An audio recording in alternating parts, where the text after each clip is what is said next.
प्रभु यीशु मसीह में आप सभी का स्वागत है। भाई बहनों, जब हम ख्रिस्ती जीवन जी रहे हैं तो बहुत सारी समस्याएं, परेशानियां, तकलीफ़ें का सामना हमें करना पड़ता है। और कई बार जब हम इन तकलीफ़ों का, इन समस्याओं का सामना करते हैं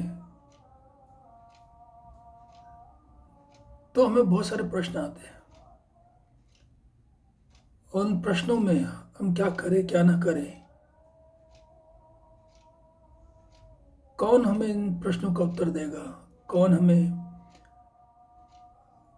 इन प्रश्नों से दूर लेके जाएगा, इनका हल बताएगा।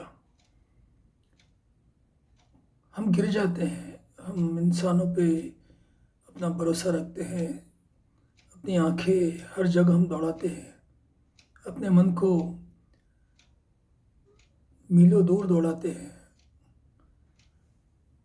और हमें समझ में नहीं आता। कई बार मेरे जीवन में ये घटना हुई है। समस्याएं, परेशानियां, अलग अलग जीवन के चैलेंजेस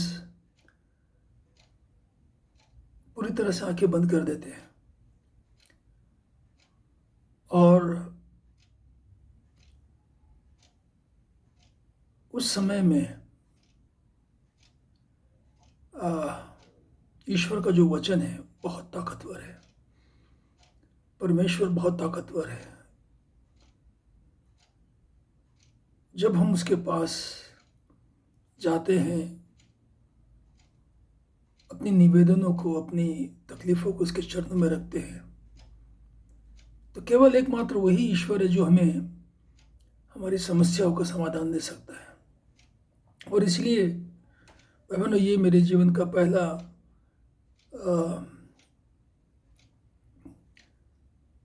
छोटा सा संदेश जो मैं शुरुआत करने जा रहा हूँ, ताकि परमेश्वर की महिमा हो सके, परमेश्वर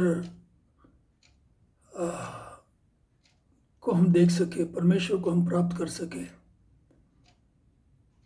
परमेश्वर हम में ही है, परमेश्वर हमारे आसपास है, परमेश्वर हमारे अंदर, हमारी बुद्धि में,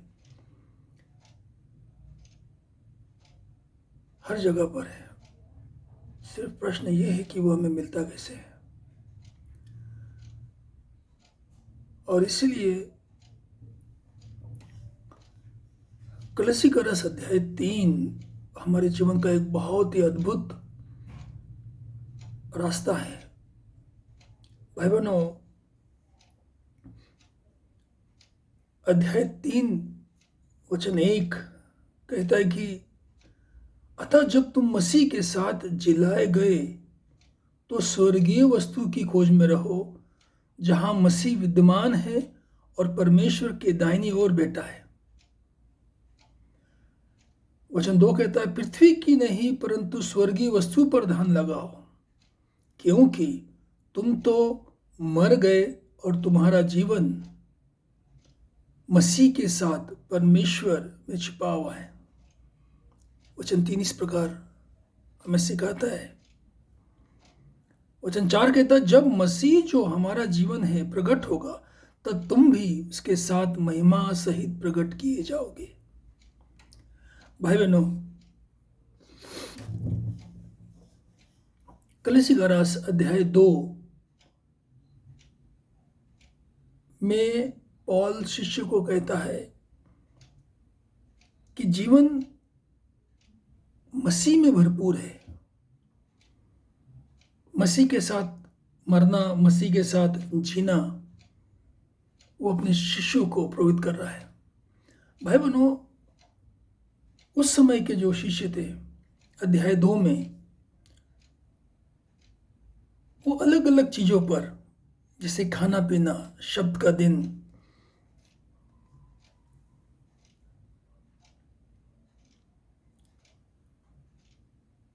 अलग अलग बातों पर अपना मन लगा रहे थे, अलग अलग एक्टिविटीज़ पर अपना मन लगा रहे थे। और भाइयों बहनों, उन्हें लग रहा था कि अलग अलग एक्टिविटीज़ अलग अलग दिन को मानना, स्वर्गदूतों की पूजा करना, ये सारी चीज़ें उन्हें परमेश्वर से मिला देगा। परंतु भाई बहनों, मैं आपको बताना चाहता हूँ, पॉल उन्हें कहता है कि ये सारी चीज़ें इच्छाओं हैं, लेकिन मसीह जो स्वर्ग में विराजमान है वही सब कुछ है। अपने ध्यान को अपनी परेशानियों में, समस्याओं में, स्वर्ग में जहाँ पर परमेश्वर विराजमान है, जहाँ पर प्रभु यीशु मसीह उनके दाहिनी ओर बैठे, वहाँ लगाना बहुत ज़रूरी है। हमारी समस्याओं का समाधान प्रभु यीशु मसीह है, हमें छुड़ाने वाला मसीह है। और इसलिए कहता है कि अपने ध्यान को प्रभु यीशु मसीह की ओर लगाइए जो स्वर्ग में है।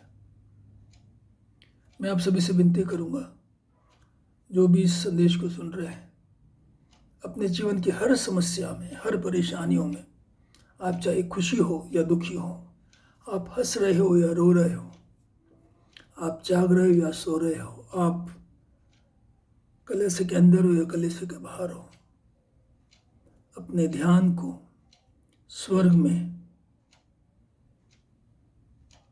परमेश्वर की ओर लगाए। अपने ध्यान को परमेश्वर की ओर लगाए। वही आपका एकमात्र छुड़ाने वाला ईश्वर है, बचाने वाला ईश्वर है। उसके अलावा दूसरा कोई नहीं भाई बहनों। संसार और संसार की सारी चीजें मिट जाएगी, मनुष्य आपको छोड़ देंगे, धन आपको त्याग देगा, शरीर कमजोर पड़ जाएगा। शायद हो सकते हैं जिनसे आप प्यार करते हैं, जिन्हें आप चाहते हैं, वो एक दिन चले जाए, लेकिन यीशु मसीह कभी नहीं छोड़ेंगे आपको। हमारे हर प्रश्न का उत्तर स्वर्ग में मसीह जो विराजमान है उनकी ओर ध्यान लगाना है, उनसे मांगना है। जब इस्राएलियों को परमेश्वर मिस्र से निकाल रहे थे तो लाल समुद्र एक समस्या थी। इस्राएल डरे हुए थे। मूसा सारे इस्राएलियों को लेकर उस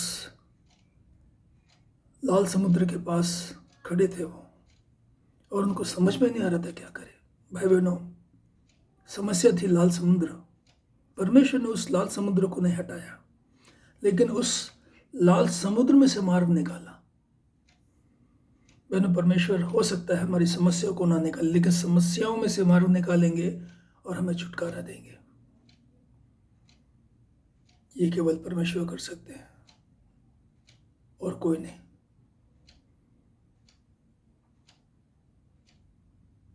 धन्यवाद, आपने सुना। मसीह के नाम से हम प्रार्थना करते हैं। स्वर्गीय पिता, आपकी जय जयकार, आपकी महिमा, आपका गौरव प्रभु। मदद करना कि हमारी हर समस्या में, हमारी हर परेशानी में, हमारी हर कमजोरी में ईश्वर, हम अपने ध्यान को प्रभु यीशु मसीह जो स्वर्ग में विराजमान है उसकी ओर लगा सके।